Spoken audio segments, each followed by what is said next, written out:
ఈ వీడియో చూసారు కదా, ఇలా ఎప్పుడైనా మీ బేబీ కూడా అవ్వచ్చు. దీన్ని చోకింగ్ అంటారు. చోకింగ్ అనగా ఏదైనా ఫారెన్ బాడీ అంటే తినేప్పుడు మనం తినే బోన్ గానీ ఏదైనా ఫుడ్ పార్టికల్ గానీ గొంతులో ఇరకడం, దాన్ని చోకింగ్ అంటారు. అలా అయినప్పుడు బేబీ సడన్ గా శ్వాస తీసుకోవడం ఇబ్బంది అవ్వడం, బ్రీతింగ్ ఆపేయడం, మాట రాకపోవడం ఇలా అవుతుంటది. దయచేసి అలా అయినప్పుడు చాలా వరకు కామన్ గా ఏం చేస్తుంటారు అంటే నోట్లో వేలు పెట్టేసి ఇలా తీసేయడానికి ట్రై చేస్తుంటారు. ఇలా తీయడం ఇంకా డేంజరస్. అది గొంతులోకి ఇంకా లోపలికి వెళ్ళిపోయి ఇంకా సివియర్ గా బ్రీతింగ్ ఆపేసే అవకాశం ఎక్కువ ఉంటుంది. బయటకు తీయకుండా ఉండే అవకాశం కూడా ఉంటుంది. సో జనరలీ అలా అయినప్పుడు వెంటనే మీ హౌ టు కన్ఫర్మ్ అంటే లోపలికి వెళ్ళింది ఏదో ఒకటి తిన్నాక ఇట్లా అయ్యిందని కన్ఫర్మ్ చేసుకోవాలి. దాంతో ఎవరైనా ఉంటే హెల్పర్ గా ఎమర్జెన్సీ అంబులెన్స్ కానీ డాక్టర్ కానీ కాల్ చేయాలి. దాంతో పాటు చిన్న బేబీ జనరల్ సిమ్టమ్స్ ఎలా ఉంటాయంటే శ్వాస తీసుకోకపోవడము, ఫేస్ అంతా బ్లూ అయిపోవడము, సో వాయిస్ రాకపోవడం అలా అవుతుంది. అలా అయినప్పుడు వెంటనే కన్ఫర్మ్ చేసుకున్నాక బేబీని ఇలా కిందకి ఇలా పడుకోబెట్టేసి అంటే తల కిందకి ఉండడం, ఇలా ఫేస్ లెగ్స్ పైకి ఉండి ఇలా ప్రెస్ చేస్తున్నారు 5 times 1 2 3 4 ఇలా ప్రెస్ చేయాలి. జనరల్లీ ఏదైనా ఉంటే ఫారెన్ బాడీ ఇలా ఉంటే బయటకు వచ్చేస్తుంది.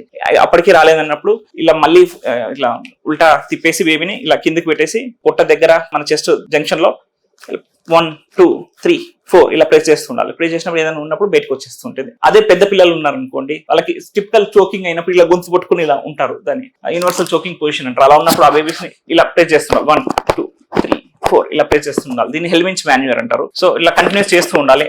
అంతలోపు ఏమైనా ఎమర్జెన్సీ ఉంటే అంబులెన్స్ రావచ్చు. So this is life saving. ఒక్కోసారి గొంతులో ఇరికి ప్రాణాలు పోయే అవకాశం కూడా ఉంటుంది. సో ఇది ప్రతి ఒక్కరికి నేర్చుకోవాల్సిన అవసరం ఉంది. Thank you.